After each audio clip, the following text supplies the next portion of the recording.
Assalamualaikum warahmatullahi wabarakatuh. Perkenalkan, nama saya Nuri Elia Fauzia dari Prodi BKPI semester 2. Saya di sini akan mempresentasikan tentang sugesti, perhatian, dan kelelahan. Langsung saja, perhatian dan kesadaran. Perhatian berhubungan erat dengan kesadaran jiwa terhadap suatu objek yang bereaksi pada sewaktu-waktu. Agar perhatian kita tetap terarah kepada tugas-tugas sekolah atau ujian, maka hendaknya ada inhibisi, artinya apapun yang akan mengganggu harus segera dicegah. Jangan sampai masuk ke dalam suasana belajar kita. Isi kesadaran yang menjadi sasaran perhatian tersebut ditempatkan di tengah-tengah tanggapan yang sesuai dengan objek tersebut. Tujuannya supaya jiwa kita lebih memahami objek yang menjadi sasaran.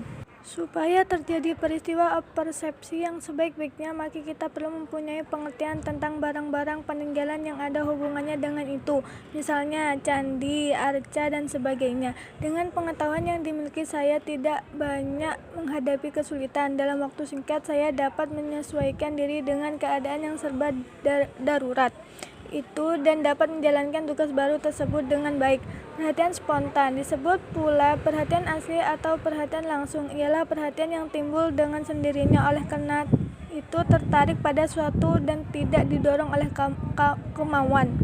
Perhatian disengaja yaitu perhatian yang timbulnya didorong oleh kemauan karena adanya tujuan tertentu. Perhatian statis ialah perhatian yang tetap terhadap sesuatu. Ada orang yang dapat mencurahkan perhatiannya pada sesuatu seolah-olah tidak berkurang kekuatannya. Dengan perhatian yang tetap itu, maka dalam waktu yang sedikit lama orang dapat melakukan sesuatu dengan perhatian yang kuat. Dalam waktu yang sedikit lama, perhatiannya terhadap suasana musik atau seni masih cukup kuat, tidak mudah berpindah ke objek yang lain. Perhatian dinamis ialah perhatian yang berubah-ubah, mudah bergerak, mudah berpindah dari objek yang satu ke objek yang lainnya. Perhatian konsentratif, yakni perhatian yang hanya ditujukan pada suatu objek tertentu. Misalnya, seorang sedang memecahkan soal aljabar yang sangat sulit. Dengan sifat distributif ini, orang dapat membagi-bagi perhatiannya pada beberapa arah dalam sekali jalan atau dalam waktu yang bersama. Perhatian sempit, orang yang mempunyai perhatian sempit dengan mudah dapat memusatkan perhatiannya pada suatu objek yang terbatas. Sekalipun semacam itu juga tidak mudah orang berada dalam lingkungan ramai. Perhatian luas, orang yang punya perhatian luas mudah sekali tertarik oleh kejadian-kejadian sekelilingnya. Perhatiannya tidak dapat mengarah pada hal-hal tertentu, mudah terangsang dan mudah mencurahkan jiwanya pada hal-hal yang baru. Perhatian fiktif, yakni perhatian yang mudah dipusatkan pada suatu hal dan boleh dikatakan bahwa perhatian dapat melekat pada objeknya. Orang yang bertipe perhatian melekat biasanya teliti sekali dalam mengamati sesuatu. Bagian-bagiannya dapat ditangkap dan apa yang dilihatnya dapat diuraikan secara objektif. Perhatian dapat dibedakan menurut bentuk dan sifatnya. Masing-masing perbedaan tersebut yaitu perhatian sengaja, yaitu jenis perhatian yang terjadi apabila individu ingin menyaring secara lebih jelas, misalnya mahasiswa yang sedang mengikuti kuliah. Dengan sengaja mereka memusatkan penglihatannya pada papan tulis, mendengarnya pada keterangan dosen, dan lain sebagainya. Perhatian ahli biologi itu ditujukan pada bermacam-macam jenis kayu-kayuan dan bunga-bungaan yang mereka lalui. Sedangkan yang seniman memusatkan perhatiannya pada keindahan matahari yang sedang akan tenggelam di langit yang tidak berawan. Perhatian seorang pendidik atau ahli psikologi barangkali terpusat pada jenis permainan yang dilakukan oleh anak-anak itu. Perhatian spontan atau langsung atau direct, dan perhatian paksaan, yaitu jenis perhatian yang tidak dengan sengaja individu merasa senang terhadap objek yang diamati. Sebaliknya, apabila individu tidak senang pada suatu yang harus diperhatikan, maka terjadi perhatian terpaksa. Perhatian ini juga disebut perhatian terpaksa. Perhatian konsentratif dan perhatian distributif mengacu pada objek yang diamati.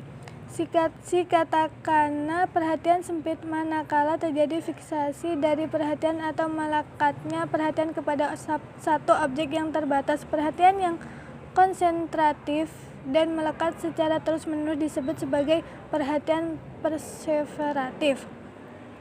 Penyimpangan perhatian merupakan suatu keadaan yang dialami seseorang pada suatu saat tertentu dalam perhatiannya ditujukan hal-hal lain sehingga tidak sesuai dengan kejadian yang sedang berlangsung. Terbentuknya penyimpanan perhatian didorong baik oleh faktor internal saat individu dalam keadaan lelah, lapar, dan lain sebagainya, dan faktor eksternal sesaat, misalnya objek yang monoton tetap selalu sama, dan lain sebagainya. Pada umumnya, hal yang menimbulkan penyimpangan perhatian lebih condong dari faktor eksternal yang disebut sebagai gangguan perhatian. Untuk pekerjaan presisi dan akuratese pengertian sugesti. Inti dari sugesti ialah adanya desakan suatu keyakinan kepada seseorang yang olehnya diterima mentah-mentah tanpa pertimbangan yang dalam pihak yang memengaruhi yang mendesak suatu keyakinan, pendapat, atau tanggapan kepada orang lain. Pihak yang dipengaruhi yang didesak untuk menurut dan menerima pendapat atau tanggapan yang dikenakan kepadanya. Pada keterangan di atas menunjukkan bahwa sugesti mempunyai pengaruh yang dikenakan pada pihak lain, yakni yang disugesti. Autosugesti banyak terjadi, misalnya seseorang sedang malas bekerja. Orang itu mengatakan, agaknya saya ini sakit. Sebenarnya orang itu tidak sakit, tetapi karena pengaruh sugesti sendiri, seolah dia seorang yang menderita sakit. Tingkah lakunya seperti orang sakit. Slogan atau semboyan, gejala kelelahan pada manusia. Gerakan yang dilakukan tidak sama bentuk dan tingkatannya, seperti gerakan reaksi, disusul gerakan kaki, tangan, merangkak, berlari, dan masih banyak lagi kesibukan-kesibukan lainnya. Tipe dan dasar perhatian. Golongan yang mempunyai perhatian yang memusat ialah perhatian yang dapat dipusatkan dengan waktu yang lama pada suatu objek. Golongan yang mempunyai perhatian yang memancar ialah perhatian yang dapat diarahkan ke banyak objek pada waktu yang sama, atau perhatian yang berpindah-pindah. Anak yang sulit berkonsentrasi biasanya termasuk dalam golongan yang mempunyai perhatian yang memancar, yaitu perhatian yang sebentar atau dapat berpindah-pindah sehingga membuat anak menjadi tidak berkonsentrasi penuh. Perhatian tidak dapat diarahkan dengan tetap. Maksud dari lungkan tersebut, orang tua atau guru yang melihat anak sulit berkonsentrasi akan melabelkan anak dengan sebutan sulit berkonsentrasi. Padahal anak tidak mengalami sulit berkonsentrasi, tetapi ia hanya kurang tertarik atau merasa bosan dengan belajar yang membuatnya tidak nyaman dan merasa senang. Sekian presentasi saya. Kurang lebihnya mohon maaf. Wassalamualaikum warahmatullahi wabarakatuh.